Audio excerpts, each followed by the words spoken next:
So it's my honor to be the piper at Charles Hunt's memorial. Everybody knows that Amazing Grace is the song that people want to hear, so I'll play that. But I also want to play something happy, because that's what I think about when I think about Charles. That man had the most amazing smile on the planet.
Hi, I'm working here. Oh, yeah. Okay. I just wanted to do a brief welcome, everybody. Great to have everyone here. Get a chance to think of Charles together. Wanted to tell you the plans we have for this highly formal and structured event. First, wanted to thank everybody that's helped get it together.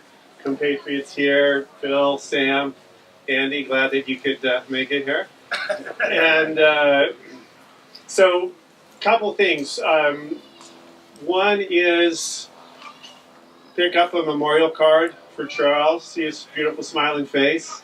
Second is, I know we asked if you had pictures of Charles, that you had a copy of it could bring to share, particularly with his daughter. There's a memory book on this table here, so if you could drop off a photo and share a little thought of what it was about, that would be great. And the other thing that we wanted to do was just give people a chance to share memories and thoughts about Charles that they wanted to share. And I know we all have lots of good memories. Almost always they have to do with laughing and having a good time. So I wanted to do that, but first I wanted just to introduce a few special people here, particularly Charles's family. So I'm losing track of. Oh, okay, over here, his mother Nancy. Raise your hand. Bijan, his daughter Bijan, her mother Mary, his sister Bianca, and where the rest of the folks go. Greg, and Leah, and Alex. Oh, there you are. Okay, sorry, I missed everybody. Okay. Anastasia. Anastasia. Okay, sorry, I didn't. All right, I think I've seen and covered everybody, so we got people spread out. So it's wonderful that you guys could all come from where you came from. Wonderful to see you here. So I wanted to start just briefly. As a lot of you know, Charles spent the last year and a half or so in San Diego, and that's where we are, so we spent a lot of time with him. And I just wanted to give you kind of a glimpse of what he was up to at that time. He came down, stayed with us for the first couple of months. He was kind of going through a career transition. I think a lot of us think of Charles as a corporate contract lawyer, and it doesn't necessarily fit that well. And I think he was kind of realizing that. Kind of natural to think of him in front of a camera. A lot of us think he probably could have sold anybody anything. And so coincidentally, when he arrived, my wife Mary here happened to know that a reality TV show was launching in San Diego called So You Think You Can Sell. And she helped get him on the show, which was kind of, hey, it's the camera and it's selling. That went well for him and kept him busy for the 12 weeks or so that was filming. It's one of those kind of shows where they want to syndicate it, kind of like Real Housewives of every city in America. So they loved Charles. They were interested in having him work with them to build out some of the production in the other cities. So I think he was kind of excited, like, hey, this is like comes pretty naturally. This is pretty fun. Was doing that. He also got on a pretty major health kick. At first he called Living With Us Blake's Fat Camp. But he got in a pretty major health kick. He had lost a bunch of weight. He was playing a lot of basketball with people that were about half his age, and he was dunking the ball again, which he was pretty proud of, and kind of a health food freak. So I don't think he knew exactly where it was all headed, but it felt like it was a real natural trajectory that was working out well for him. And then, you know, we still don't know. We haven't got the medical examiner report exactly how he died. We know he died in his sleep. Presumption is that he had a heart attack. So, tragic thing. Last thing I wanted to share is there was no doubt, you know, for me talking with Charles recently, number one thing for him that he cared about was focused on was his daughter Bijan.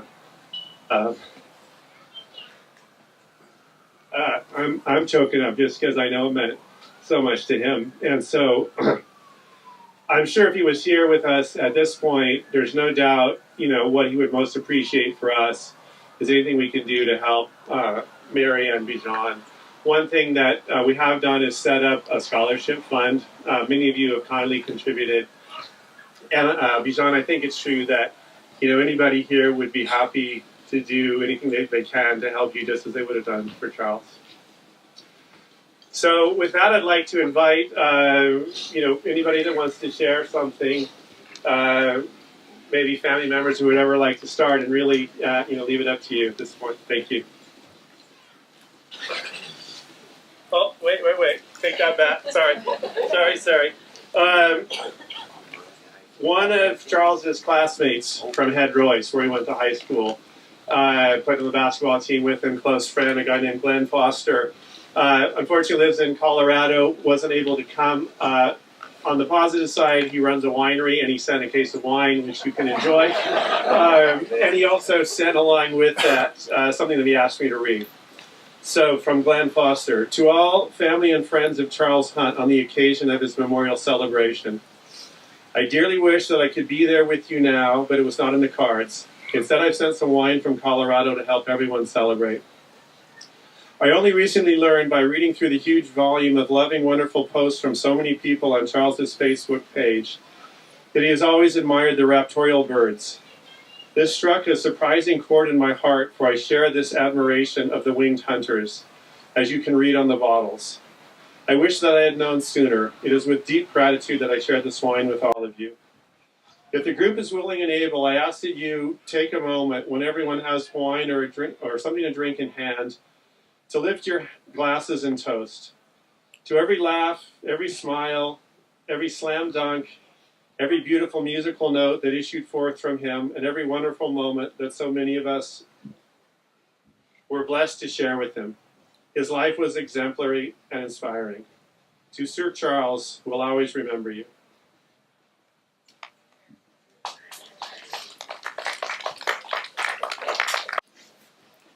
Good point, which was, hey, I would love to do something for Bijan. What are her interests? You know, what would be relevant? What's it fit? So it sounds to me like you're on stage, Bijan. you have a minute to come tell us a little about yourself?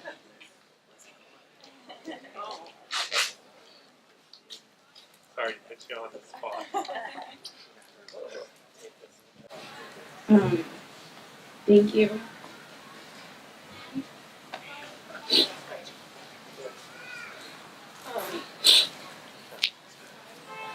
I don't really know. That's okay, no stress. Well, Bijan is a sophomore in high school, and she plays competitive volleyball.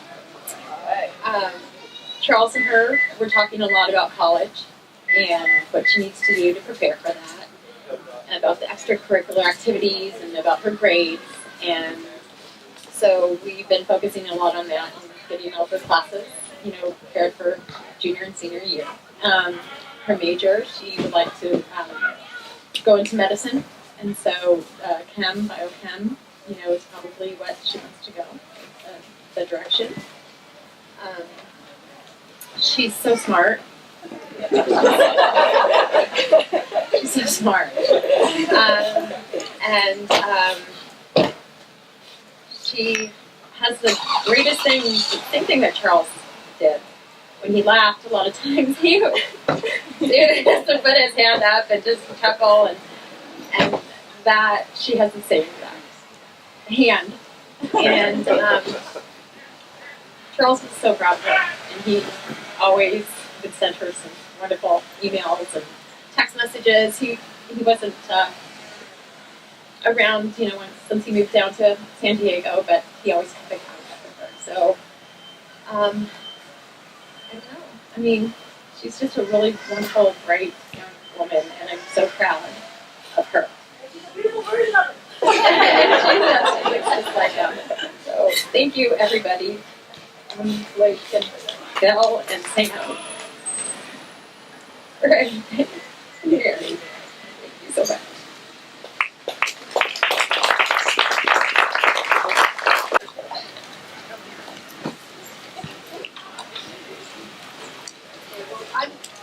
I'm Kirsten. This friend Sam and I have been friends with Charles.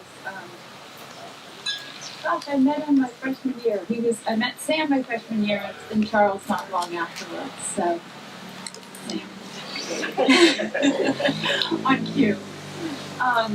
And gosh, we had just, I mean, just images in my mind, like movie playing all the amazing times here and in San Francisco and in Europe and up at our house in Marin County. So many amazing experiences with Charles. So many moments. He surprised me coming to, I'm a writer, and I had a reading, a book of poetry, and he showed up, and I didn't know he was going to show up. And when I looked out in the audience, I almost couldn't read because I was so happy he was there. But I also received some very nice emails and notes from a couple different friends from Germany, but Annette Zabel, who played in the same club as he played in basketball in Germany, and was back in touch with him this summer. She was on vacation and I guess saw him in San Diego. She and her family saw him and had been in good touch with him recently. And so she sent a note for me to read today, and so I'll start with that. I truly wish I could be here today to celebrate the wonderful and intense life of Charles. In my mind, I am here with all of you because we are sharing the grief about this big loss. Wherever he might be now, the place will be filled with joy, warmth, and laughter. A wonderful soul has left this world. Charles's smile, his big heart, and his wonderful sense of humor will never be forgotten, and he will be missed so much. Letting go is one of the hardest things to do in life, and let's all remember him with that big smile and a very warm feeling because he lightened up so many of our lives. I am very grateful that I got to know him almost 30 years ago in Germany, playing for the same basketball club. We had some very funny times in and around good old Marburg. We just got back in touch last summer when I was visiting California, and I'm so happy we could catch up after this long time. It meant so much to me. My thoughts are especially with Bijan today, and may she carry on his wonderful spirit. So, and she had also mentioned to me, which I told Bijan, that she would love to host you anytime in Germany. So, just some thoughts that I wrote down. Charles never lost that look in his eyes when he looked at friends. Even after long periods of not seeing him, it was that light-filled look, pure and free-flowing, without the usual filter or film, without that shield of judgment or agenda. It was so powerful. I can recall that look he gave me the very last time we saw each other. I'd not seen him for a long while, but his presence, the smile in his eyes, was so immediate and so present, it was as if I had just seen him the day before. I'll never forget how little we had to say to each other in that moment to feel reconnected. So we just broke into laughter to bring back all of what we have shared. He may have had a lot of things going on beneath the surface, but when he looked at us and smiled, Charles had the brightness and honesty of a boy. The look said, "This is it. This moment, right now, this is what we have. This is everything." And as it turns out, it was everything and is everything. Over time, life teaches us that what we get is a collection of moments. And the more moments you could collect, smiling or laughing with Charles, the better. And then there was the brightest light of all in his eyes whenever he spoke about Bijan. He couldn't quite ever get over her wonderfulness. He never seemed to lose that sense of gratitude that she was born to him. Bijan, you filled him with love. Thank you.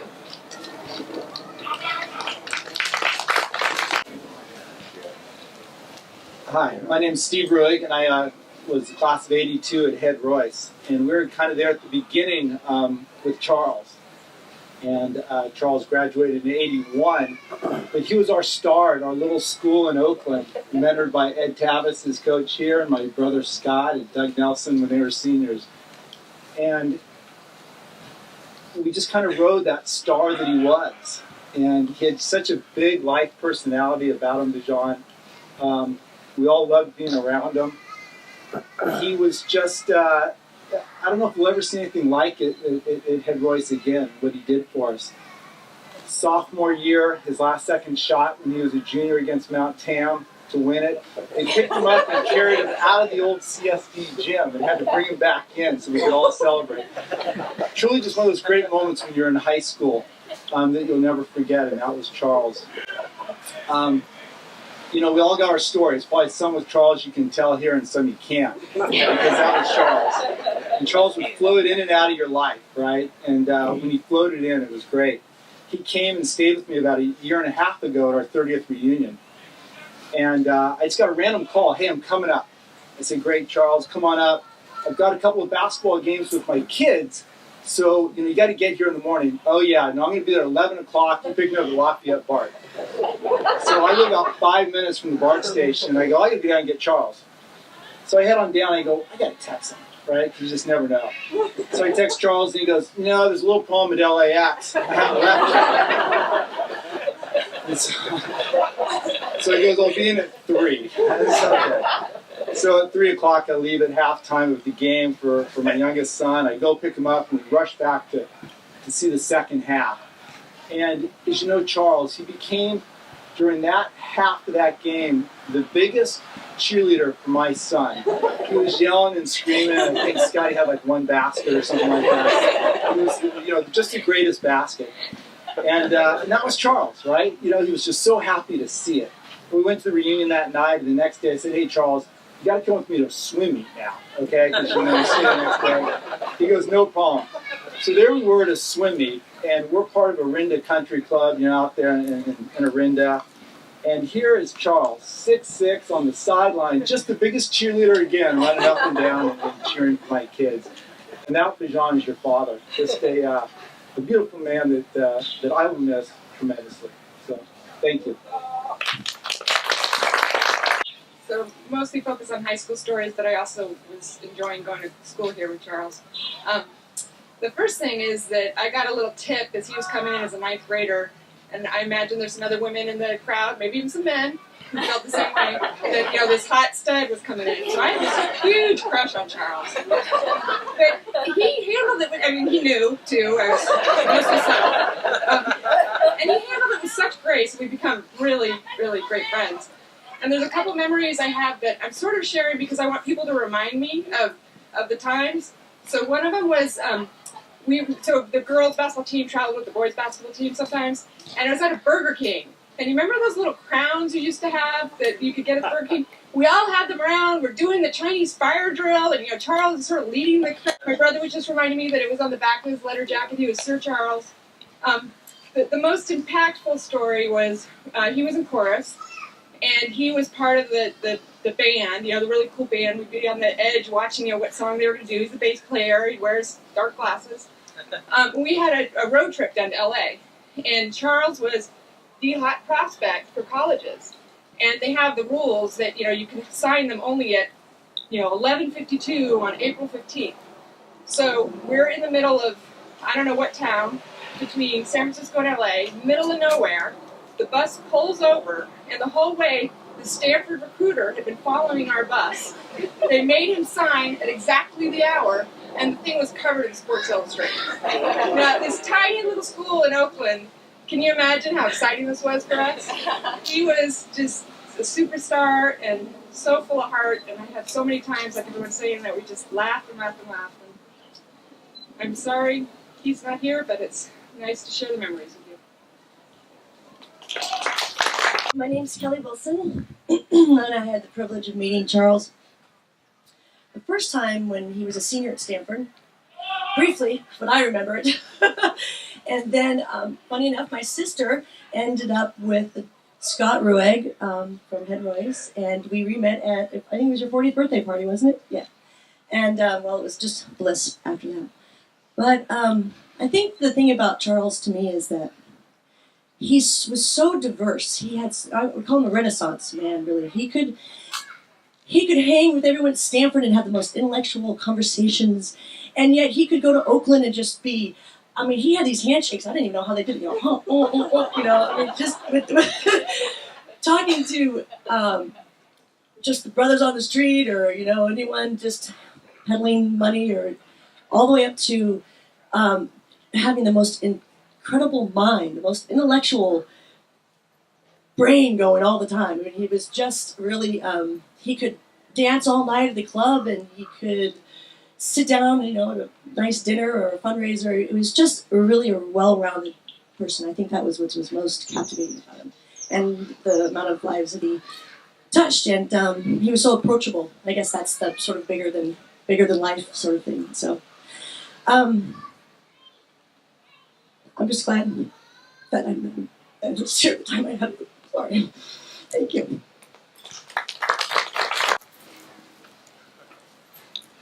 My name's George, and I met Charles here at school, and I think about him all the time, and it's kind of a funny story. So, freshman year, I lived with somebody who knew Charles from high school, Mike Schmitz, and Mike was a huge basketball fan, and so we'd go to the games together, we'd see Charles out on the floor and stuff, and then Mike and I lived together the next year, and I got really sick in the middle of winter with pneumonia.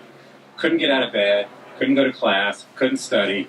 I was flat on my back, and one day there's a knock at the door, and Mike says, "There's a celebrity here who heard somebody's very sick. He wants to see if he can come and help you feel better." And I'm like, "Who is it?" Like, I'd never met Charles. So Charles walks in, and it was really funny because at the same time, I was trying to learn how to play the guitar, and I'd gotten in this band that wanted to play all this funk music, which I certainly didn't understand. So Charles comes into my room and sees a bass guitar over in the corner. He goes, "You play the bass?" And I'm like, "Oh, sure, I play the bass." And he goes, "Oh." And so all of a sudden I was so sick, but he goes, "You want to know how to play Billie Jean?" I was like, "Oh my God, Billie Jean? Really?" And he just shows me the thing. So I go down to, you know, the next band practice. I'm like, "It's Billie Jean." So I was in this band, and I always come see Charles on campus now, who knows Mike's roommate, and said, "Hey, how do you play this song? How do you play this song?" And so I learned all these songs, all this stuff. So the reason I think of him all the time now is fast forward so many years, and all these people my age want to start these dad bands, and they need a bass player. So I show up, and they're like, how do you learn to be so funky? Like, how do you do all these? Because I still love it. I still play it all the time. So I just remember Charles coming into my room and teaching me the bass, and he was like in my back pocket. Anytime I need to learn something on the bass, I'd go ask him, he'd go, here it is, just write down for me. And so I think about him all the time these days because I'm still playing the same bass riffs. So thanks, Charles.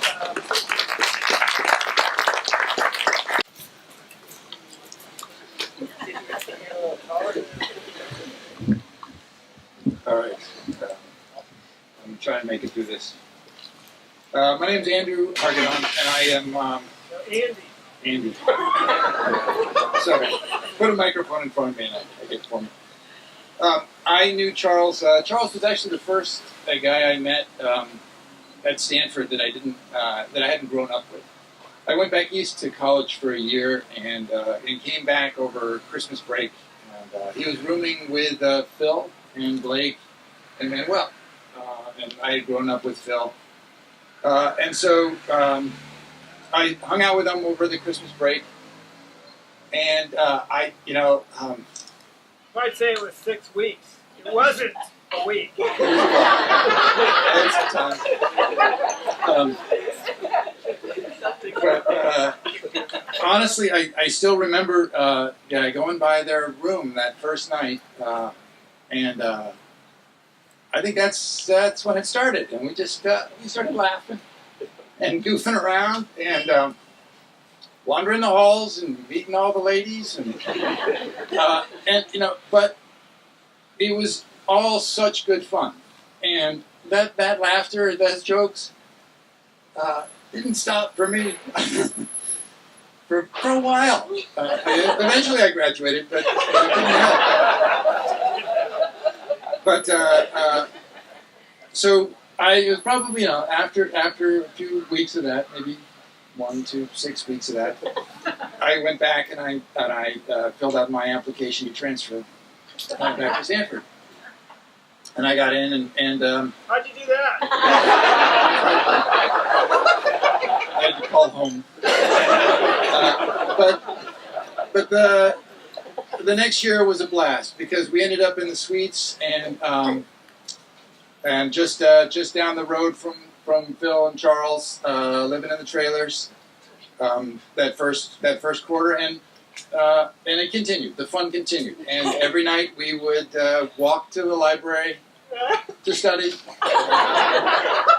and we would stop by the other trailers where all the ladies were, and we'd laugh and dance and generally just have a blast. And we'd get to the library just about the time it was time to go home. And we would stop by the eating clubs and stop by the trailers and whatever else we managed to do. And it was just so much fun. And I have to say, I think one of the secret ingredients of all of that fun was just Charles never saw bad in anybody, and it was that's the secret to improv. It's the secret to humor. There was just I could never tell a bad joke in front of Charles. And I don't take credit for that one. So. And it just, as I said, it continued. And I want to tell a few stories here, and I'm sure I don't tell the wrong stories, but we got to spend so much time together and had so much fun. I took theory of basketball with him. There's a couple of you as well. I managed to sneak in on those classes when Tom Davis was the coach. And we studied hard in those classes. And we had a lot of fun. But there were so many good memories that I had of him. We went down. I'll just give you a couple. We went down on spring break. We took one of my old beat-up car, and we drove down. We made it all the way to San Diego. Actually, I think we made it all the way into Mexico. But the entire way, we were fishing pennies out of the back seat and the cushions, and we got kicked out of San Luis Obispo. The sheriff there, I'll always tell that story. He gave us till noon the next day to get out of town. He said it was because we were sleeping in the car in the parking lot. We believed it was because we completely schooled everybody in the gym with basketball. We went down to Newport Beach and we owned that court. And I think it was probably the same court he probably played on at some point in the last few years. We owned that court all day, and that was, those are the kind of memories I got at Charles. Just so much fun, so much life. And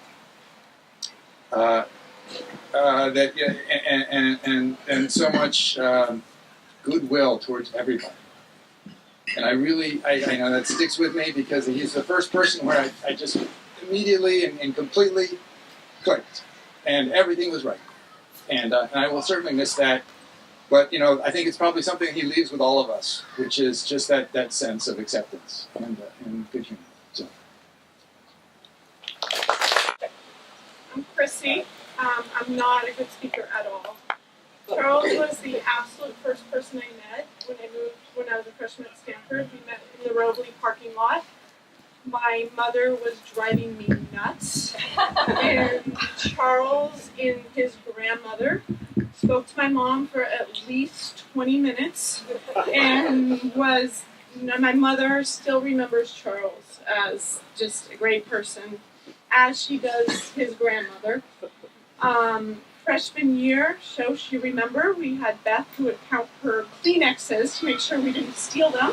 So I would spend a lot of time down in the boys' room, just hanging out because it was a lot more comfortable.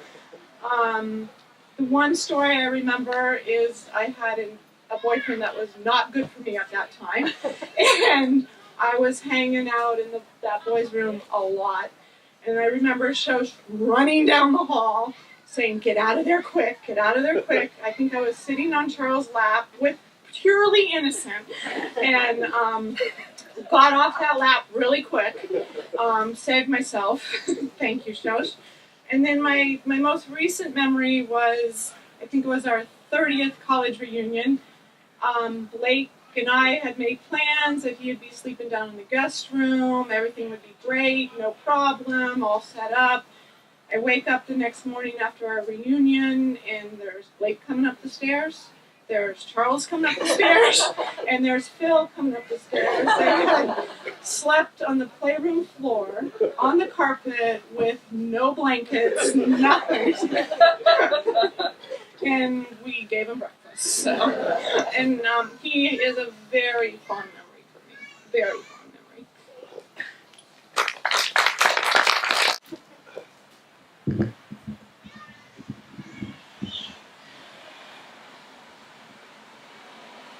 So I want to say thanks to all of Charles' family that's here, to Mary and Bajan, and just share a few things. There's so much to share, of course, and most of what I do is just to repeat what's already been said. There's never been a better laugh. There's never been anyone with more ability to help you cherish the moment spontaneously and to make 5-10 minutes feel like a long, long, good time. And that was Charles to me. Couple of things come to mind. We were both over in Germany at the same time. I was working in Munich and he was in Marlborough, and we got together every weekend for a couple months and went out till 4 a.m. twice a week for 4 months. And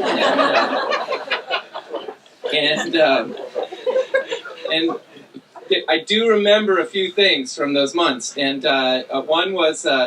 We'd go into a club or a restaurant, and Charles would walk into a crowd, and he'd start talking to him. And I didn't know any German, and he'd start talking to him, and all of a sudden there'd be 6 or 8 people, and they'd be talking, and then he'd start introducing them to me, and I'd say, "Charles, I didn't know you knew German." He said, "I don't."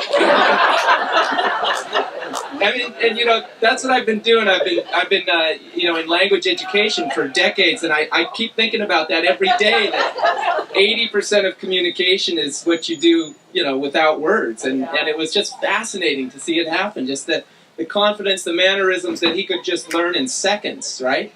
and the words were minimal, but the communication was very strong.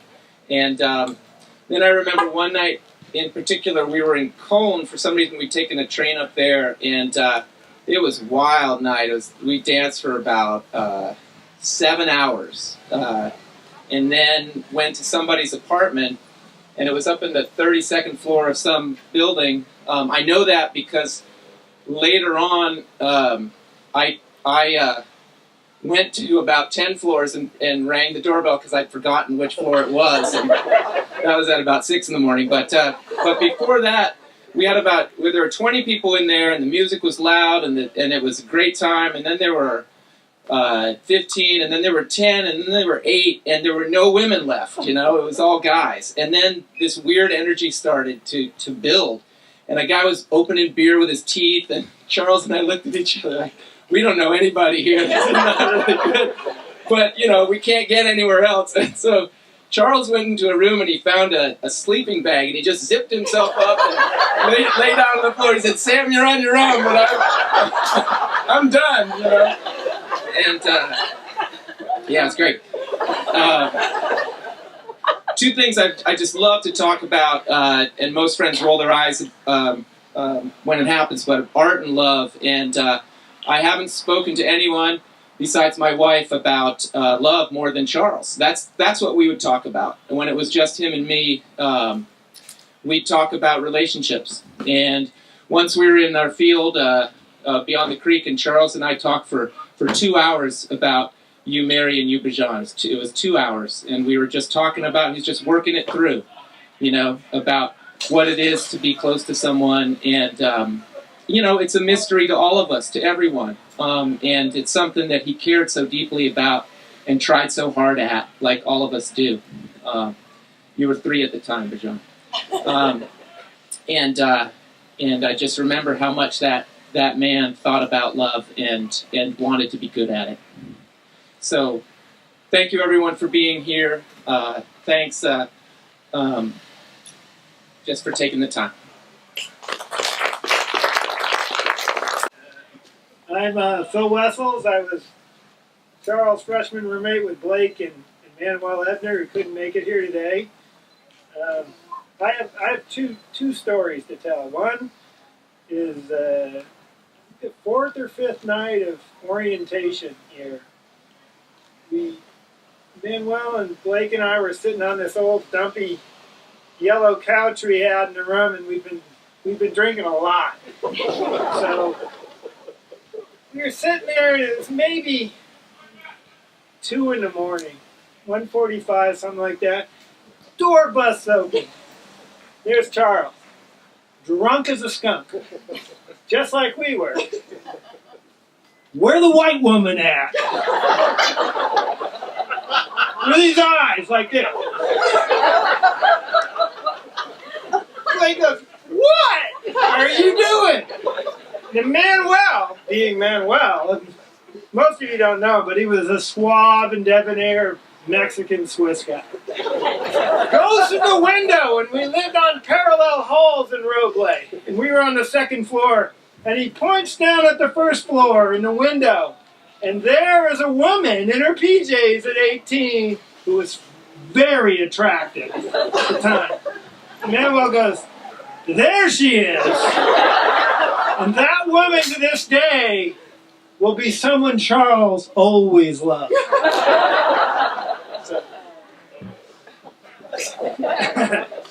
So, my second story is, and probably all of you have had this happen, because it's similar to the train story. If you went to a party with Charles Hunt, he was the last to leave. So you never planned to go home with him. If you planned to go home with him, you were never getting home. And so today I say that again. When you get in your car, look back, and Charles will be giving everyone a big hug, and Charles will be laughing his ass off. Cheers.